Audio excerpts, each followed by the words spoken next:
Hello everyone, this is Rachel with Rachel's VSG Journey, and if this video actually makes it on YouTube, it's going to be a miracle. All the technical difficulties I've had tonight. It's crazy. So today was actually my 2-month Surgiversary. I'm pretty excited about that. I made it. I survived 2 months. And just in time for today, the scale finally moved down in my favor. So I'm pretty excited about that. I just came out of it was a 14 or 15 day stall. And within that stall, I actually gained 4 pounds. So not only did the scale not move, but it went up. And I'm like, what? Like, I had a moment of freaking out.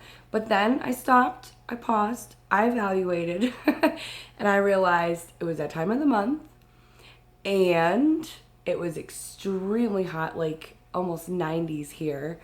It was Memorial Day weekend. There was a lot going on, and it was just busy. And I was not getting in a lot of fluids. And my body was definitely retaining some water. I felt it in my legs. My calves felt really stiff. My ankles were a little bit puffy. So once I kind of evaluated that, I was like, okay, this is where it is. I'm not eating enough calories to gain 4 pounds overnight. Like, this has to be water weight. After a couple days, it was gone. I was back to normal, but still the scale hadn't moved until today. It was down 1.5 pounds from the lowest that I have been. So I've definitely lost 1.5 pounds since I've hit my stall. Beautiful to see it going in that direction again.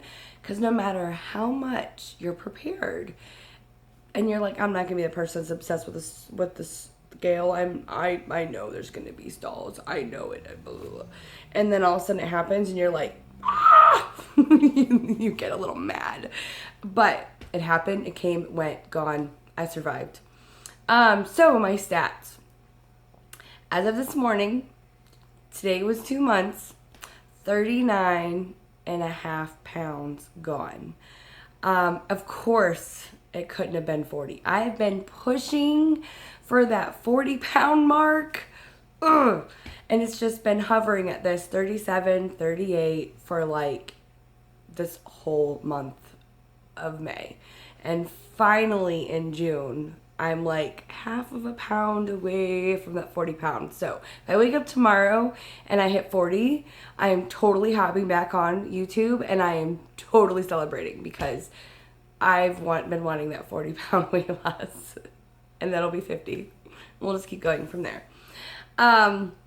So anyways, for the people that are just tuning in, let me just kind of recap what I've done and where. April 4th, I was in Tijuana, Mexico. That's where I had my surgery at Int Hospital with Dr. Ponce de Leon. He was an amazing surgeon.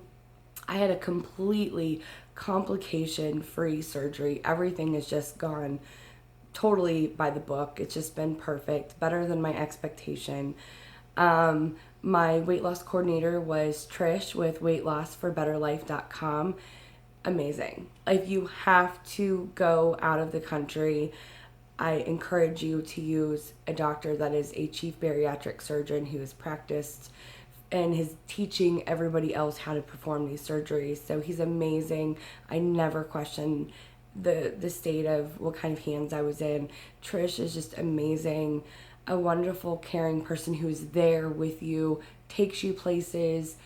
I mean, she's there. So it's like, it's just amazing. So never regretted my decision at all. Sorry, let me adjust on my couch here. I'm kind of sinking in. So I wanted to kind of rehash my weight. My highest weight ever recorded was 389. And so it was pretty darn close to 400 pounds. My lowest weight ever recorded before surgery, when I worked really hard to get a bunch of weight off, it was 389. 289. And then after the death of my father, I went into a deep, dark depression and kind of put on some weight again, not paying attention. And so before surgery, my weight was 323.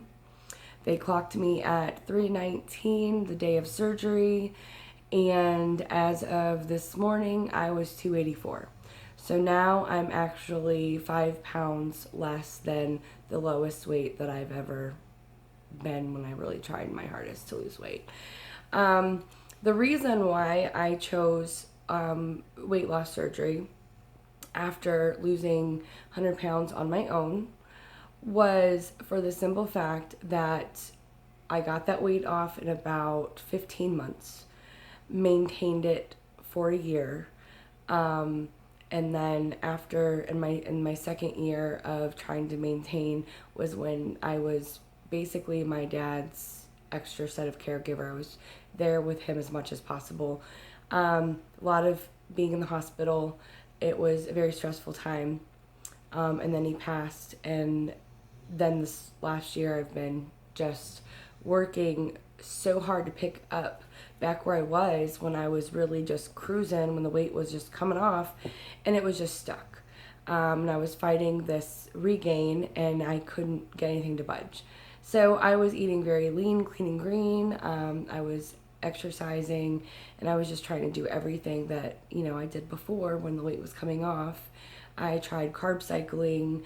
I tried a lot of things and to get it back to moving again, and it was just stuck. And I thought to myself, if I had been a normal, here's the right word for it, normal, there is no normal, but if I had been somebody that had only had 100 pounds, overweight, if I would have lost that 100 pounds, I would have been at a completely normal weight. I wouldn't have had anything to worry about. But I had 230 pounds to lose. And I got off 100 and then regained, I think, right around 25 pounds. And so I had so much more to go. And after the battle that I fought with my weight for my entire life, I've never been thin, ever. I just decided that the vertical sleeve would be an extra tool for me to hopefully reset my brain. And so that way my body would realize that, hey, you are way overfed. You are not at your right set weight. You need to, basically the hormonal thing. I needed my brain to recognize that I was overweight. Because they're finding through science nowadays that a lot of obesity is because of hormones. Your brain just thinks it's normal. And so when you kind of do a major lifestyle change, like I did, some of that weight can just pour off pretty easily, but then there's going to come a time where it just stops. And it's like, okay, that was lifestyle weight. Now here's a different form of weight that you've had for a long, long time. And your body just thinks that that's your normal weight. And I believe through, talking with my doctor, talking with my family physician, everything that I have dealt with my whole entire life of childhood obesity, even though I was the fat girl that didn't eat, very active, worked on horse farms, played softball, was in sports, constantly on the go, never sat in front of the TV. My parents never had junk food in the house. We ate, everything was homemade, and I still was obese. It didn't make sense. So there was something going on in my body, my chemicals, my hormones, my brain, that I wanted to fix. And I obviously tried everything I could to fix it on my own through diet, exercise, supplementation, vitamins, nutrition, and it just stopped. So I proceeded with the vertical gastric sleeve. Best decision I ever made. So here's been some pluses and some minuses. I have great restriction. I can only eat a couple ounces of food at a time. That's not been a problem. But I'm definitely one of those people that like to push boundaries. I like to test my boundaries and see where I can go. And unfortunately, some of these dirty little habits have crept back into my life. And I found out chocolate doesn't affect me. Ice cream doesn't affect me. Bread doesn't really hurt me. If I eat too much of it, it poofs out and it's kind of uncomfortable. But if I eat toast, that doesn't affect me. What is it? So basically, in a nutshell, all the things that I thought I would never be able to eat, I'm fine with. They don't bother me. I don't get sick. I don't get dumping syndrome. I don't get uncomfortable. So I'm like, crap. Now it's back to willpower. I was hoping that I would get a little bit of dumping syndrome. I was hoping that things would make me sick. And then I would have that turn off of, no, I can't eat that because I get sick. Nope. So guess what? It is back to I am in control. And I'm glad that I'm putting this on video. You know why? Because if there's ever going to be that person that just says, oh, you took the easy way out, you know, it's just a sleeve doing all the work, whatever. Well, guess what? It's not. When you can eat pretty much anything and everything and nothing affects you and nothing makes you sick and you don't have that kind of restriction other than the restriction of the amount of food you can take in, no, it absolutely will come back to bite me in the butt. So now it is up to me to stand my ground and say, I did this for a reason. I did this to change my life. I've already changed my life before. I know what healthy looks like. I know what healthy food is. And don't go back to eating crap. Carbonated crap. Processed, all that good stuff. So I had to take a stand. I had a wake-up call. I was grazing way too often. I was doing stuff out of boredom.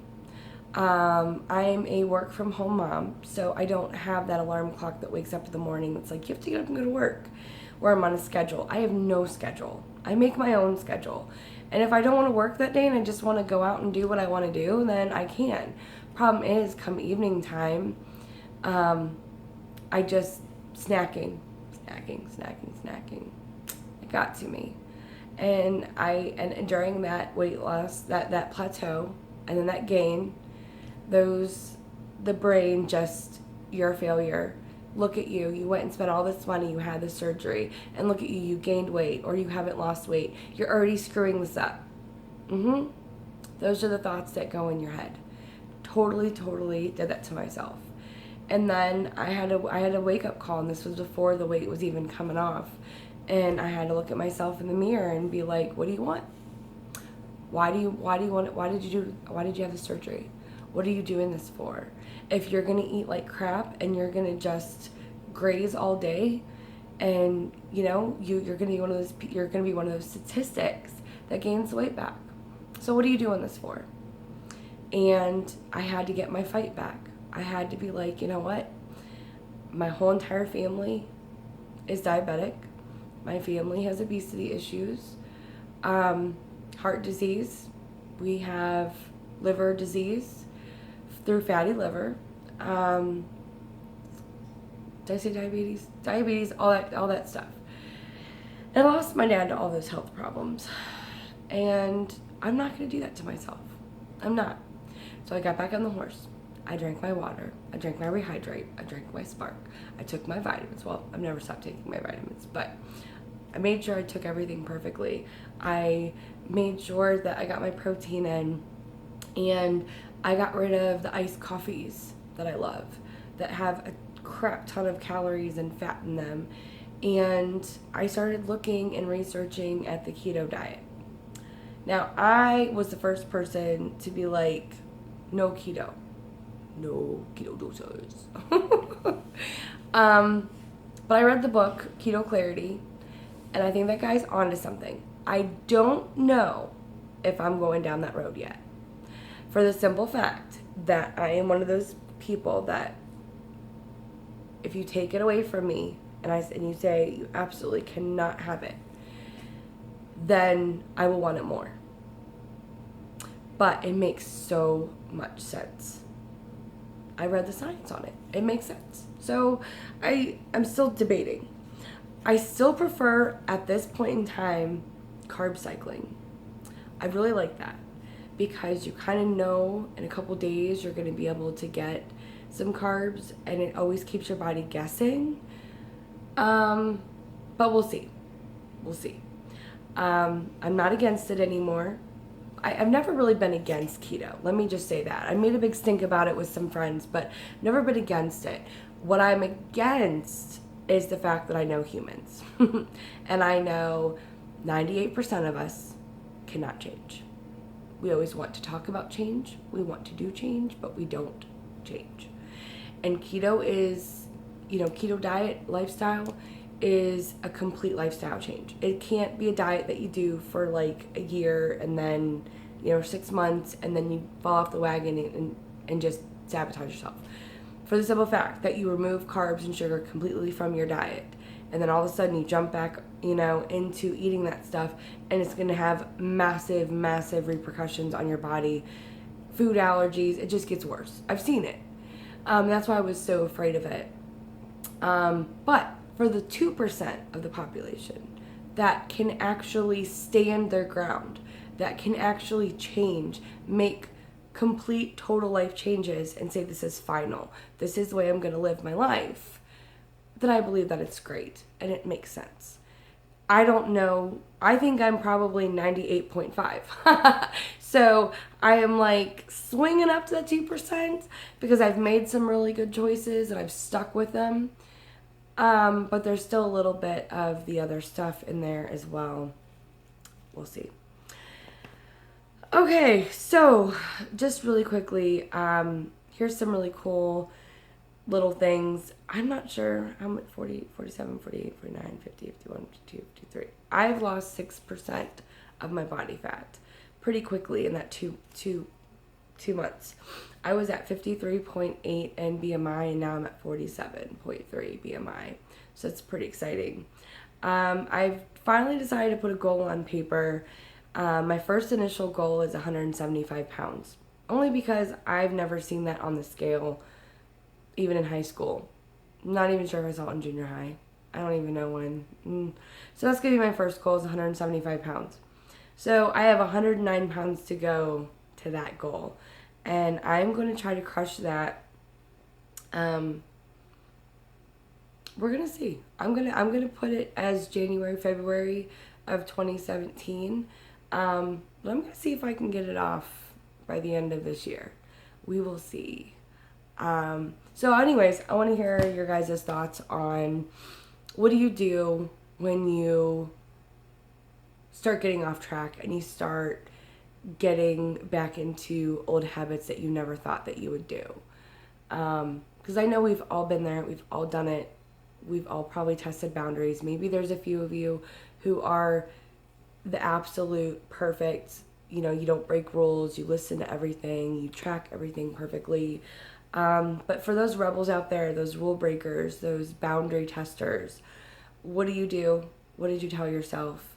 What has been your saving grace of pulling yourself out of that dark situation? I'd love to hear your thoughts. So that's enough for now. I'm going to tune in with you guys next week, and hopefully I'll be down, 40, 45 pounds, working on that 50-pound goal. That would be amazing if I hit 50 pounds by my 90 days. So, yeah, until next time. I'll see you guys later.